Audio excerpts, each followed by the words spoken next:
Sổ đỏ tôi còn chưa trao, mà các con đã vạch sẵn huyệt mộ để chờ tôi nằm xuống rồi. Ngay giữa mâm cơm mừng thọ 70 tuổi, tụi nó thản nhiên cầm thước dây ra vườn chia đất như thể tôi đã chết từ lâu. Tôi cười nhạt, quăng ra một cái tin sét đánh. Bố vỡ nợ rồi, bố đang nợ xã hội đen 10 tỷ đồng. Chỉ một câu nói đó thôi, bộ mặt thật của những đứa con thành đạt lộ ra kinh tởm đến mức tôi không dám nhìn lại. Tụi nó bỏ chạy ngay trong đêm, duy nhất chỉ có một kẻ lầm lũi trong bóng tối là chọn ở lại. Nhưng kẻ đó ở lại để cứu tôi hay để chờ lấy mảnh đất 70 tỷ mà tôi vẫn đang giấu kín? Câu chuyện sau đây sẽ cho quý vị thấy lòng người có thể thối nát đến mức nào khi đứng trước đồng tiền. Căn nhà gỗ lim 5 gian của tôi hôm nay nồng nặc mùi nhang trầm và mùi thức ăn thị soạn. Lễ thượng thọ 70 tuổi của tôi, con cái về đủ cả. Thằng Quốc, đứa con cả thành đạt, đi xe bóng lộn. Cái Vân, con gái thứ hai, lấy chồng đại gia trên phố, người đầy vàng vòng. Và thằng Bình, đứa út phá gia chi tử, vừa ra tù được 2 tháng, đang ngồi thu lu ở góc mâm với đôi mắt đờ đẫn. Vợ tôi, bà Thắm, khẽ run tay khi rót rượu. Bà biết dưới gầm cái bàn tròn trải khăn đỏ kia không phải là sự ấm cúng, mà là một cuộc chiến. Thằng Quốc đặt một cái phong bì dày cộp lên bàn, giọng oang oang. Bố ạ, năm nay bố 70, con biếu bố 50 triệu tiêu vặt. Nhưng con nói thật, cái nhà này cổ lỗ sĩ quá rồi. Bố nên để con đứng tên sổ đỏ, còn thế chấp ngân hàng lấy vốn làm ăn, rồi con xây cho bố cái biệt thự sân vườn ở đây có phải oai nhất cái làng này không? Cái Vân nhếch mép, chỉnh lại cái vòng ngọc trai to tướng trên cổ. Anh cả tính khôn thế, bố để tên anh thì sau này tụi em ra đường mà ở à? Còn nói thật, bố cứ chia 3 mảnh vườn này ra, mỗi đứa một phần mặt đường. Phần của con cho người ta thuê làm cửa hàng tiện lợi. Mỗi tháng con gửi bố mẹ 10 triệu dưỡng già, thế có phải nhàn thân không? Chúng nó tranh nhau, chửi bới, tính toán giá đất từng mét vuông ngay trong bữa tiệc chúc thọ tôi. Thằng Bình út nãy giờ vẫn im lặng, tay bốc miếng thịt gà nhai nhồm nhoàm, thi thoảng liếc nhìn các anh chị bằng ánh mắt khinh bỉ. Tôi đặt chén rượu xuống, tiếng gốm va vào mặt bàn gỗ vang lên đanh gọn. Tôi nhìn bà Thắm, giả hiệu. Bà ấy bắt đầu sụt sùi, còn tôi thì gục đầu xuống, hai tay ôm mặt, diễn cảnh của một kẻ đang đứng bên bờ vực thẳm. Các con đừng cãi nhau nữa, bố không còn gì để chia cho các con đâu. Cả ba đứa khựng lại. Thằng Quốc nheo mắt. Bố nói thế là sao? Đất đai còn đây, sổ đỏ bố cất trong két sắt cơ mà. Tôi ngước mắt lên, ánh mắt đục ngầu, giọng run rẩy như sắp khóc. Mất sạch rồi. 3 năm nay bố giấu các con. Bố nghe lời người ta đầu tư vào tiền ảo, rồi lại dính vào tín dụng đen để gỡ gạc. Hiện tại, bố đang nợ xã hội đen 10 tỷ đồng. Ngày kia là hạn chót. Nếu không có tiền trả, họ sẽ đến siết căn nhà này. Cả mảnh vườn tổ tiên để lại cũng không giữ nổi. Một bầu không khí im lặng đến rợn người bao trùm. Tôi thấy rõ sự biến chuyển trên gương mặt thằng Quốc. Đôi mắt nó từ vẻ cung kính giả tạo chuyển sang lạnh lẽo và đầy ghê tởm.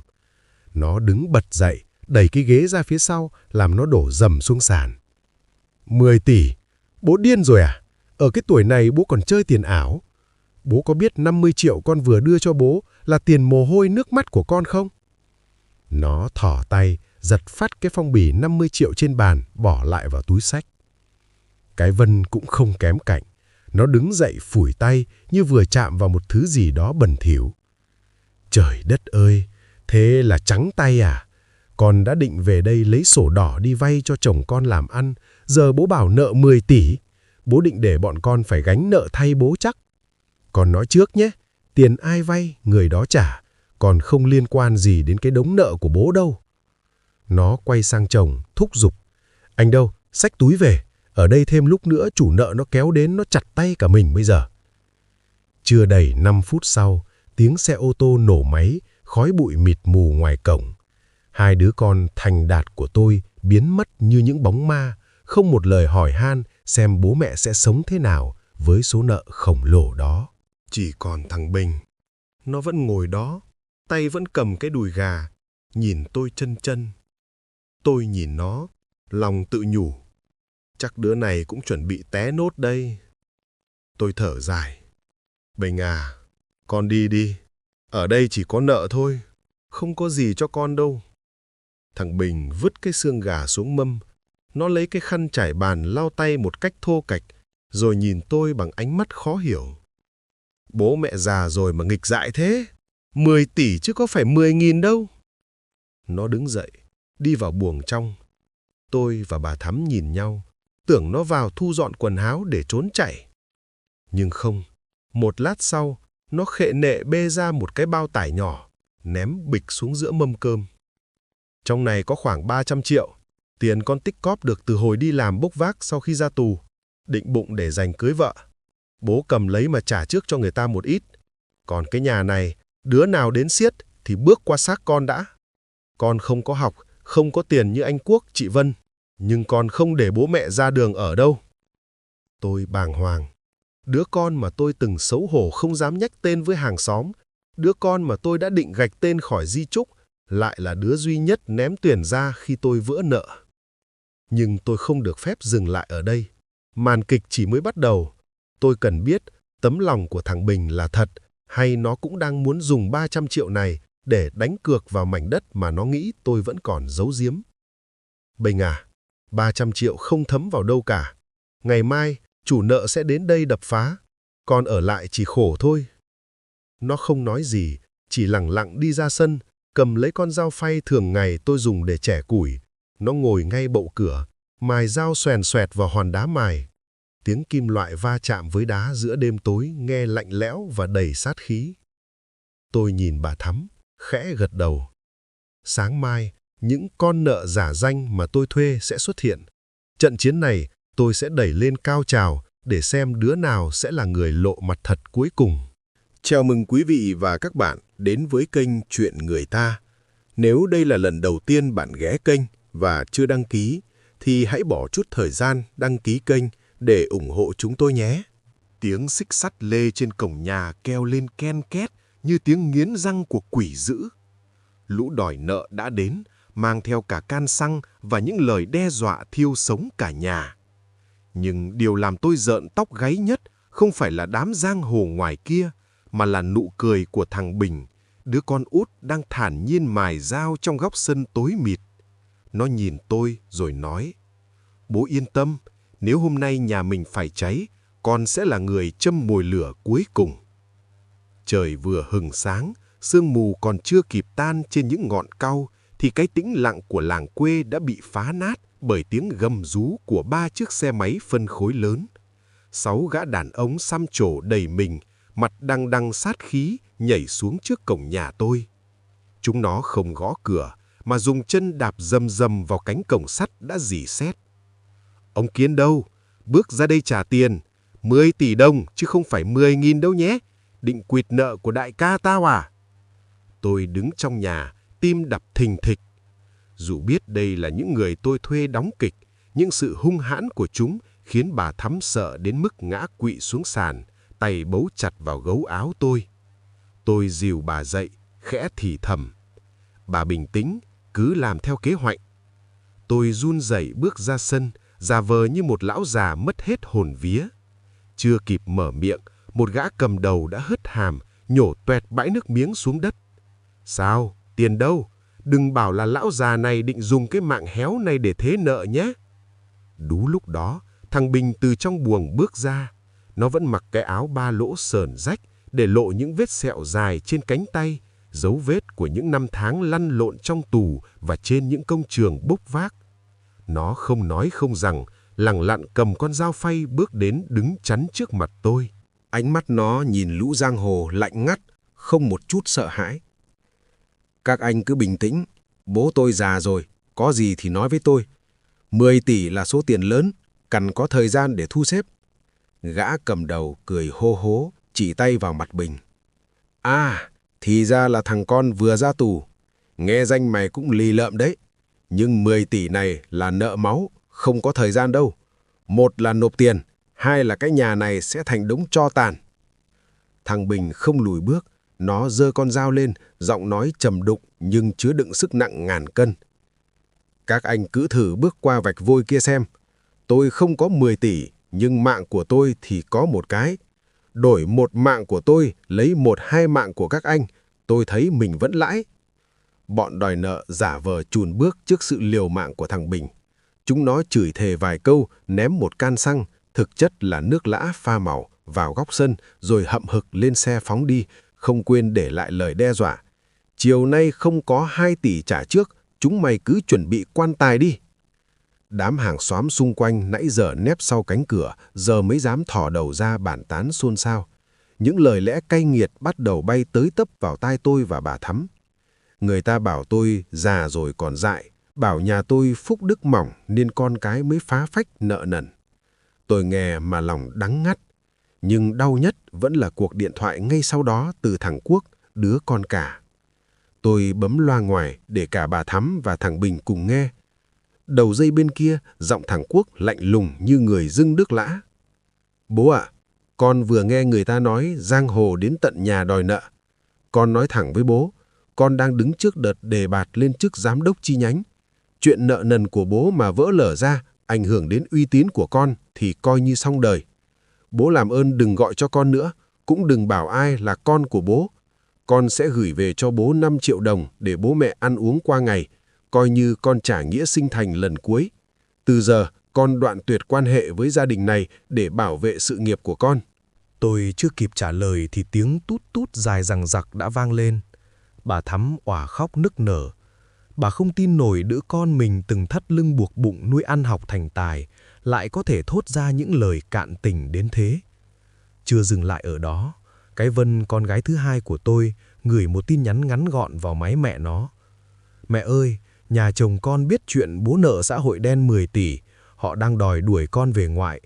Mẹ thương con thì đừng tìm con lúc này, còn khổ lắm rồi, còn khóa máy đây. Hóa ra tiền bạc và danh vọng có sức mạnh khủng khiếp đến thế. Nó biến những đứa con vốn được coi là niềm tự hào của dòng họ thành những kẻ máu lạnh, sẵn sàng vứt bỏ cha mẹ khi thấy bóng dáng của khó khăn. Thằng Bình vẫn đứng đó, nó nhìn vào chiếc điện thoại vừa tắt ngấm, rồi lại nhìn chúng tôi. Tôi thấy đôi vai nó run lên, không phải vì sợ, mà có lẽ vì sự ghê tởm dành cho anh chị mình. Nó đi đến bên cạnh bà Thắm, vụng về vỗ nhẹ vào lưng bà. Mẹ nín đi, chúng nó không về thì con ở đây. Con không có học, con không làm giám đốc, nhưng con còn sức khỏe. Chiều nay con sẽ lên phố, tìm mấy đại ca cũ xem có việc gì làm không. 300 triệu của con bố cứ giữ lấy mà lo lót. Tôi nhìn thằng Bình, một cảm giác tội lỗi dâng trào trong lồng ngực. Đứa con mà tôi luôn coi là vết nhọ của gia đình, đứa con mà tôi đã từng đánh đập và đuổi đi không biết bao nhiêu lần, lại là đứa duy nhất chấp nhận đứng ra bảo vệ cái nhà này khi nó nghĩ rằng mọi thứ đã sụp đổ. Nhưng tôi tự hỏi, liệu Bình ở lại là vì thương bố mẹ thật lòng, hay nó biết rằng dù tôi nợ 10 tỷ, thì cái xác nhà gỗ lim này vẫn còn giá trị vài tỷ bạc, và nó đang muốn độc chiếm cái phần còn lại đó. Lòng người hiểm sâu, tôi đã bắt đầu màn kịch này thì không thể dừng lại ở giữa chừng. Chiều hôm đó, tôi bảo bà Thắm chuẩn bị một mâm cơm đơn giản. Tôi gọi Bình vào, nhìn thẳng vào mắt nó. Bình à, bố biết con thương bố mẹ, nhưng 10 tỷ lớn quá. 300 triệu của con chỉ như muối bỏ bể thôi. Bố có một bí mật này, bố chỉ nói cho mình con biết. Thật ra, bố vẫn còn một miếng đất nhỏ ở phía sau đồi. Bố chưa đính tên, nhưng có giấy tờ viết tay của ông nội để lại. Nếu bán được miếng đó, có thể trả được một nửa số nợ. Nhưng giấy tờ đó bố đang giấu ở một nơi mà chỉ khi nào bố chết đi, người ta mới tìm thấy được. Tôi thấy mắt thằng Bình lóe lên một tia sáng lạ lùng. Nó hỏi dồn: Ở đâu hả bố? Bố đưa con đi lấy, bán gấp đi, chứ để bọn chúng đến đốt nhà thì mất trắng à? Cái tia sáng trong mắt nó khiến tim tôi thắt lại. Là lo lắng cho bố mẹ, hay là lòng tham bắt đầu trỗi dậy khi nghe thấy chữ đất? Tôi mỉm cười cay đắng, bảo nó: Chưa đến lúc con ạ. Đêm nay, bố muốn xem bọn chúng có dám làm thật không. Nếu bố có mệnh hệ gì, con hãy nhớ kỹ những lời bố dặn. Tôi vừa nói xong, thì ngoài cổng lại vang lên tiếng đập cửa kinh thiên động địa. Nhưng lần này không phải tiếng xe máy, mà là tiếng xe tải. Một chiếc xe tải chở đầy gạch đá đổ sập xuống ngay trước cổng nhà tôi, chặn đứng lối ra vào. Một giọng nói vang lên qua loa phóng thanh. Ông Kiên, hết giờ rồi, không có tiền thì đừng mong ra khỏi cái nhà này. Thằng Bình lao ra sân, nhìn đống gạch đá chất cao như múi, mặt nó đanh lại. Nó quay vào nhà, cầm lấy can xăng mà bọn giang hồ bỏ lại lúc sáng, giọng nói lạnh lùng.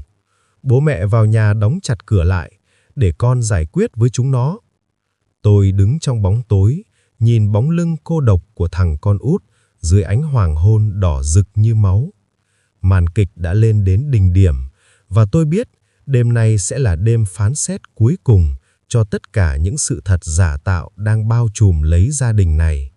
Liệu thằng Bình sẽ dùng can xăng đó để bảo vệ chúng tôi, hay nó sẽ làm điều gì đó kinh khủng hơn để chiếm lấy miếng đất bí mật mà tôi vừa dựng lên? Quý vị có tin không? Lòng hiếu thảo của một đứa con đôi khi chỉ cần kích thích bằng một mẩu tin về mảnh đất vàng là sẽ lập tức sống lại mạnh mẽ hơn bao giờ hết.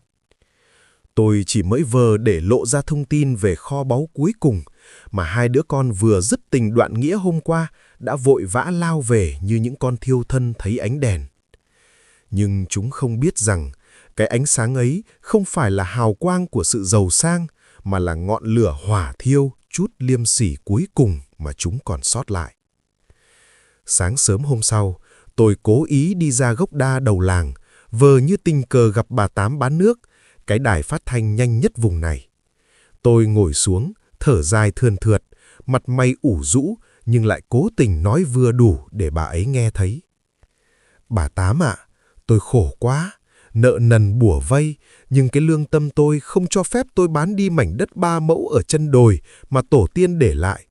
Giấy tờ tôi vẫn giữ kín, định bụng để dành lúc lâm chung mới trao lại cho đứa nào thực sự có tâm với gia đình.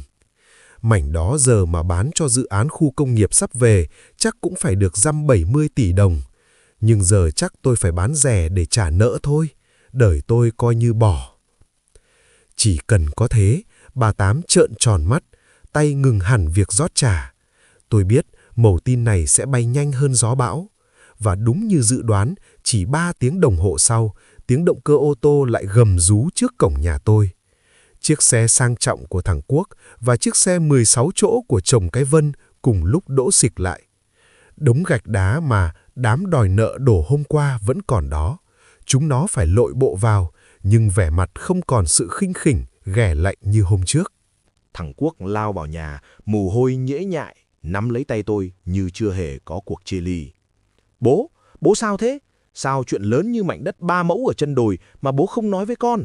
Con là con cả, con phải có trách nhiệm gánh vác nợ nần cho bố để giữ lại đất tổ tiên chứ.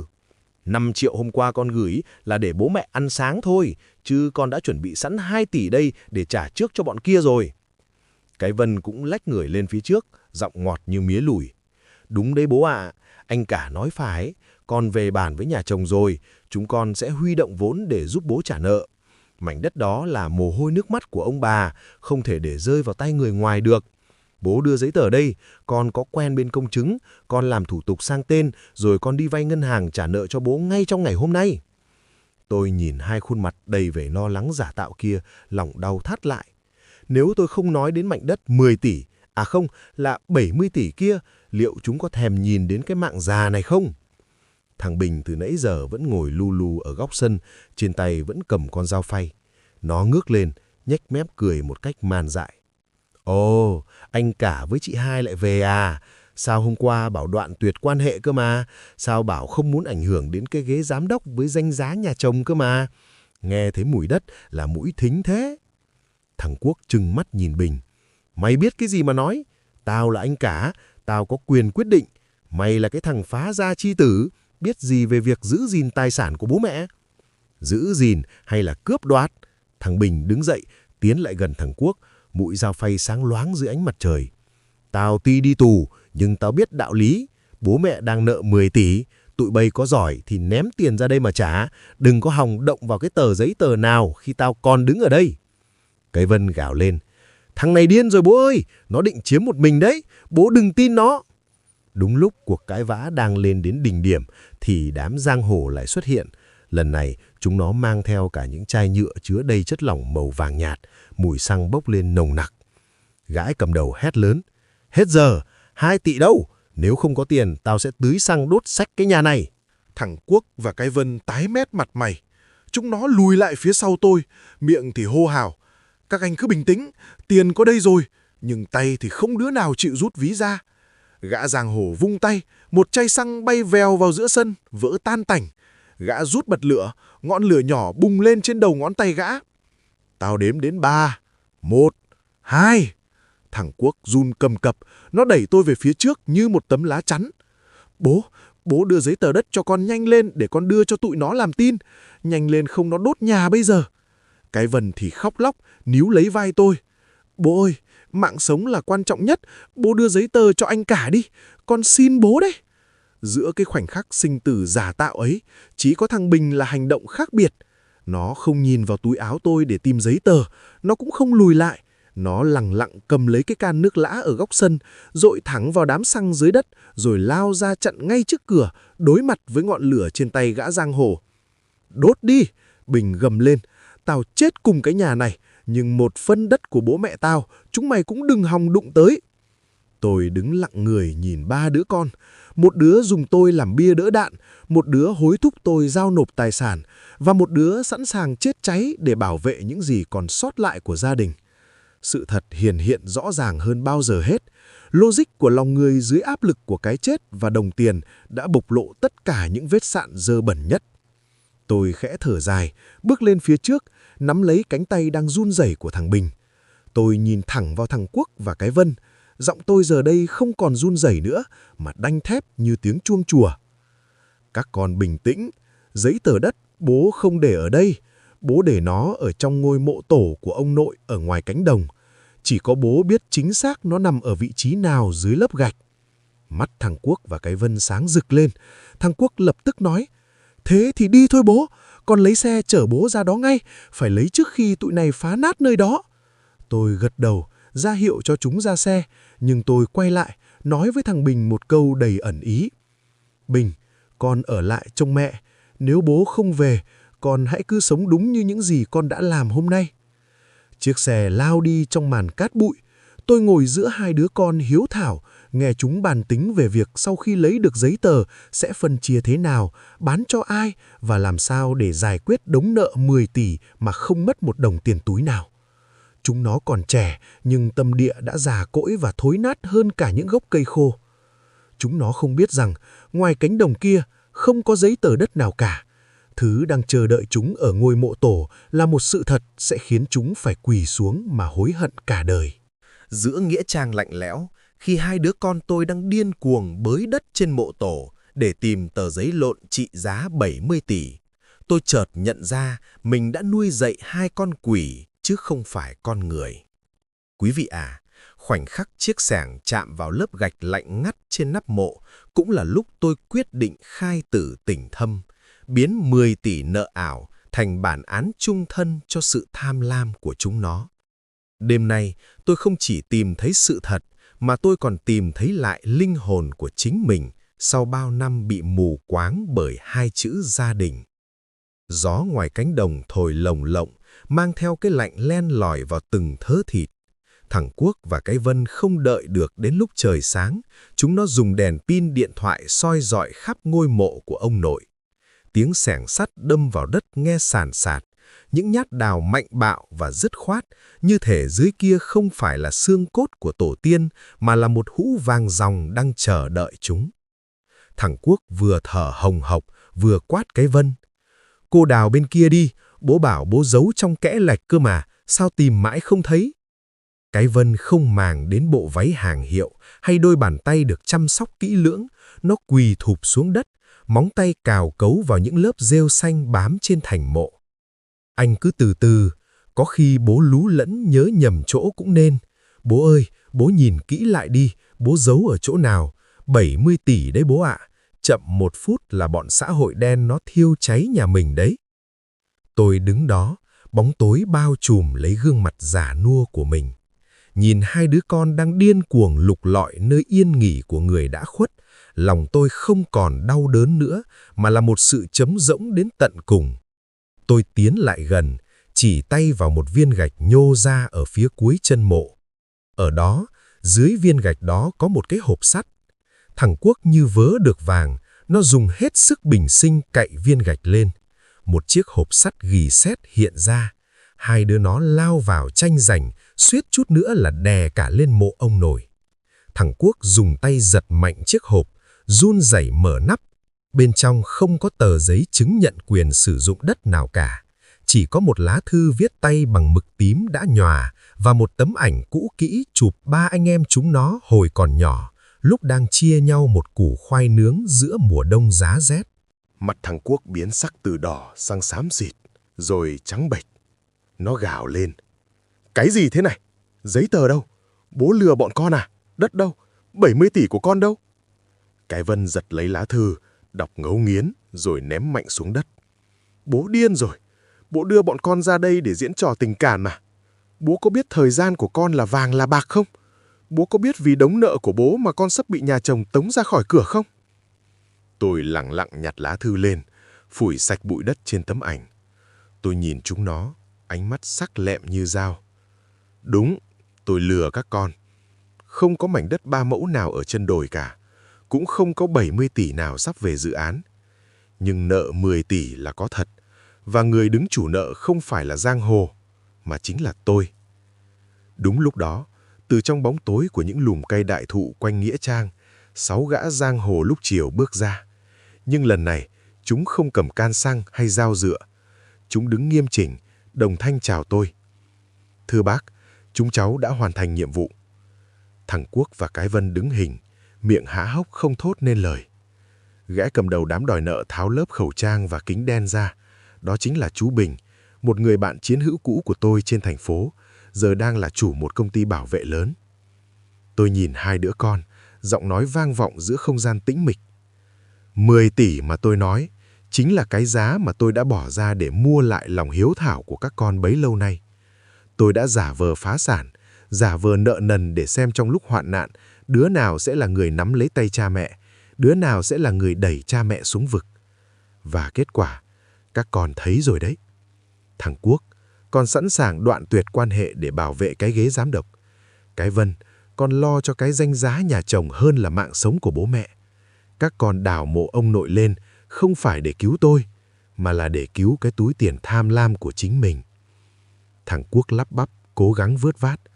Bố làm thế này là quá đáng. Bố đem chuyện tình cảm ra để thử thách chúng con. Bố có còn là bố nữa không? Tôi cười dài, tiếng cười khản đặc giữa đêm khuya. Tôi quá đáng hay là các con quá ác? Các con nhìn xem, người mà các con khinh rẻ nhất, đứa em phá gia chi tử mà các con muốn tống khứ đi nhất, lại là đứa duy nhất dám cầm dao, dám đổ máu để bảo vệ căn nhà này. Nó đưa cho tôi 300 triệu, toàn bộ số tiền nó mồ hôi nước mắt đi bốc vác để cứu bố mẹ. Còn các con chỉ muốn moi thêm từ cái xác già này những đồng tiền cuối cùng. Cái Vân bật khóc, nhưng không phải vì hối lỗi mà vì tức tối. Thế là tất cả chỉ là giả à? Bố vẫn còn tiền, bố vẫn giàu đúng không? Bố đưa tiền cho con đi, con đang nợ tiền hàng trên phố, bố không cứu con là con chết thật đấy. Tôi nhìn con gái mình, cảm thấy kinh tởm sự trơ trẽn đó đến mức không muốn nói thêm lời nào. Tôi lấy từ trong túi áo ra một tờ giấy khác, lần này là giấy tờ thật. Đây là bản di chúc tôi đã ký chiều nay. Toàn bộ căn nhà gỗ lim, mảnh vườn mặt đường và số tiền tiết kiệm trong ngân hàng của tôi sẽ hiến tặng toàn bộ cho quỹ khuyến học của làng và hội người cao tuổi. Tôi chỉ để lại cho thằng Bình mảnh đất vườn phía sau để nó làm ăn lương thiện. Còn hai con, kể từ giây phút này, cái tên Quốc và Vân không còn nằm trong gia phả nhà này nữa. Các con có thể về phố, tiếp tục làm giám đốc, làm phu nhân đại gia, nhưng đừng bao giờ bước chân qua cái cổng nhà tôi một lần nào nữa. Thằng Quốc lao đến định giật tờ giấy, nhưng chú Bình đã nhanh chóng chặn lại. Nó gào khóc, van xin, rồi lại quay sang chửi rủa tôi là lão giả độc ác, điên rồ. Tôi quay lưng đi, không một lần ngoảnh lại. Bước chân tôi trên cỏ mềm, nhưng lòng nhẹ nhõm vô cùng. Về đến nhà, tôi thấy thằng Bình vẫn ngồi ở bậu cửa mài dao. Nhìn thấy tôi, nó đứng dậy, vẻ mặt lo lắng. Bố có sao không? giấy tờ đất lấy được chưa? Bọn chúng có làm gì bố không? Tôi đi đến, đặt tay lên vai nó. Bàn tay nó thô ráp, chai sạn, nhưng lại ấm áp hơn bất cứ thứ gì trên đời này. Tôi nhìn bà Thắm đang đứng ở cửa. Bà ấy đã nghe hết đầu đuôi qua điện thoại tôi vẫn để kết nối nãy giờ. Bà khóc, nhưng là giọt nước mắt của sự giải thoát. Bình ạ, không có nợ nần gì nữa đâu con. Ngày mai, con mang 300 triệu này đi mà mua lại cái xe tải cũ, làm ăn cho tử tế. Bố mẹ già rồi, chỉ cần một người con như con ở bên cạnh là đủ. Thằng Bình ngơ ngác, rồi như hiểu ra chuyện gì, nó cúi gục đầu vào vai tôi. Vai nó rung lên bần bật. Đứa con trai ngang tàng lì lợm của tôi cuối cùng cũng đã khóc như một đứa trẻ. Đêm đó, căn nhà gỗ lim yên bình đến lạ kỳ. Không còn tiếng cãi vã về đất đai, không còn những toan tính về tiền bạc. Tôi ngồi bên hiên nhà, nhìn ánh trăng sáng tỏ trên bầu trời. Cuộc đời là một vở kịch, nhưng chúng ta không cần phải diễn cả đời. Có những sự thật đau lòng như sát muối, nhưng nếu không có nó, chúng ta sẽ mãi mãi sống trong một lâu đài bằng cát, chờ đợi một cơn sóng lớn cuốn trôi tất cả. Quý vị thấy đấy, đất đai suy cho cùng cũng chỉ là vật ngoài thân. Khi chết đi, chẳng ai mang theo được một tấc đất nào. Thứ duy nhất ở lại chính là cái tình, cái nghĩa. Tôi đã mất đi 2 đứa con thành đạt, nhưng tôi đã tìm thấy lại một gia đình thực sự. Cảm ơn quý vị đã lắng nghe câu chuyện của tôi. Chúc ông bà và các bạn có một giấc ngủ bình yên bên những người thân yêu đích thực của mình. Câu chuyện đến đây là hết. Xin cảm ơn quý vị và các bạn đã lắng nghe. Đăng ký kênh, like và chia sẻ để chuyện người ta tiếp tục mang đến những câu chuyện hay nhé.